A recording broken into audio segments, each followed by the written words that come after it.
নমস্কার বন্ধুরা, আজকে আমি আপনাদের সাথে শীতের কিছু সবজি দিয়ে দুর্দান্ত স্বাদের পাস্তা রেসিপি শেয়ার করে নেব। এই রেসিপিটি আপনারা সকালে বা বিকালে নাস্তা হিসাবে বানিয়ে খেতে পারেন। খেতে কিন্তু দুর্দান্ত স্বাদের হয়। তো চলুন দেখে নিই রেসিপিটি কিভাবে বানানো হচ্ছে। দুটি পাত্রে কিছুটা পরিমাণ করে জল নিয়ে জলে লবণ দিয়ে জলটাকে গরম করে নিয়েছি। পাস্তাগুলো ধুয়ে একটি পাত্রে সেদ্ধ করতে বসিয়ে দিয়েছি এবং এরপর ধুয়ে কেটে রাখা সবজিগুলো আরেকটি পাত্রে সামান্য সেদ্ধ হতে দিয়ে দেব।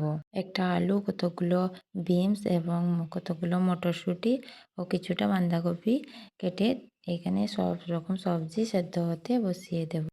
মিতা রান্নাঘরে সব রকম রেসিপিই খুব সহজ সরল এবং সাধারণ হয়। আপনারাও একবার হলেও এইভাবে পাস্তা রেসিপিটি বানিয়ে দেখবেন। খেতে কিন্তু দুর্দান্ত স্বাদের হয়। আপনারা যদি বাড়ির সামান্য উপকরণ দিয়ে সহজ সরল এবং সাধারণ রেসিপি পেতে চান, তাহলে আমার মিতা রান্নাঘর এই চ্যানেলটিকে সাবস্ক্রাইব করে পাশে থাকবেন।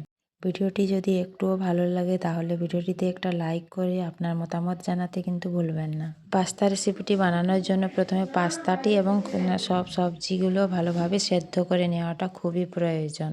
আপনাদের সাথে কথা বলতে বলতে আমাদের এদিকে পাস্তা এবং সবজিগুলো খুব সুন্দরভাবে সেদ্ধ হয়ে গেছে। এখন গ্যাসের আঁচটাকে অফ করে দিয়ে একে একে পাস্তা এবং সবজি থেকে জলটা ঝরিয়ে নেব। পাস্তাটা থেকে জলটা ঝরিয়ে নিয়ে সঙ্গে সঙ্গে পাস্তাটা যাতে লেগে না যায় তার থেকে ঠান্ডা জল দিয়ে ধুয়ে দেব। তাহলে পাস্তাগুলো গোটা গোটা থাকবে, একে অপরের গায়ে লেগে যাবে না। এরপর সবজিটাকে একটি ঝাঁঝরি দিয়ে ছেঁকে নেব। সবজিগুলো খুব ভালোভাবে সেদ্ধ হয়ে গেছে অনেকটা। এরপর কড়াইতে তেল গরম করে দিয়েছি এবং এর মধ্যে একটা বড় পেঁয়াজ এবং কিছুটা লঙ্কা কুচি দিয়ে ভালোভাবে ভেজে নেব। সুন্দরভাবে ভেজে নেওয়ার পর ওই সেদ্ধ করে রাখা সবজিগুলো এরপর সামান্য ভেজে নেব।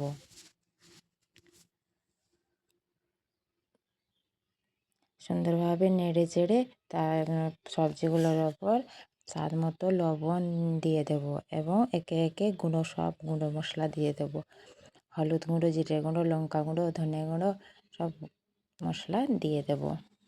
দিয়ে ভালোভাবে সব কিছুর সাথে মিশিয়ে নেব।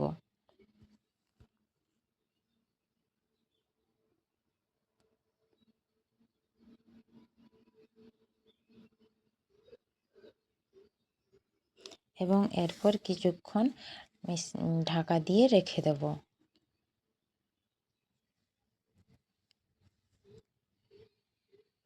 2-1 মিনিটের পর ঢাকা খুলে আবার সুন্দরভাবে নেড়ে দেব এবং আগে সেদ্ধ করে রাখা পাস্তাগুলো দিয়ে ভালোভাবে সব কিছু মিশিয়ে নেব।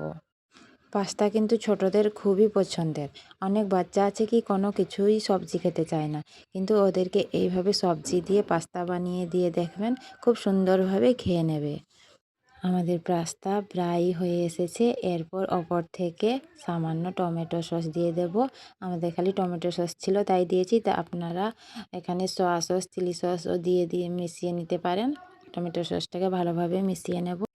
দেখুন কতটা সুন্দর এবং লোভনীয় হয়েছে। আজকের রেসিপি এই পর্যন্ত। আবার দেখা হবে। ততক্ষণে সুস্থ থাকবেন, ভালো থাকবেন, সাবধানে থাকবেন।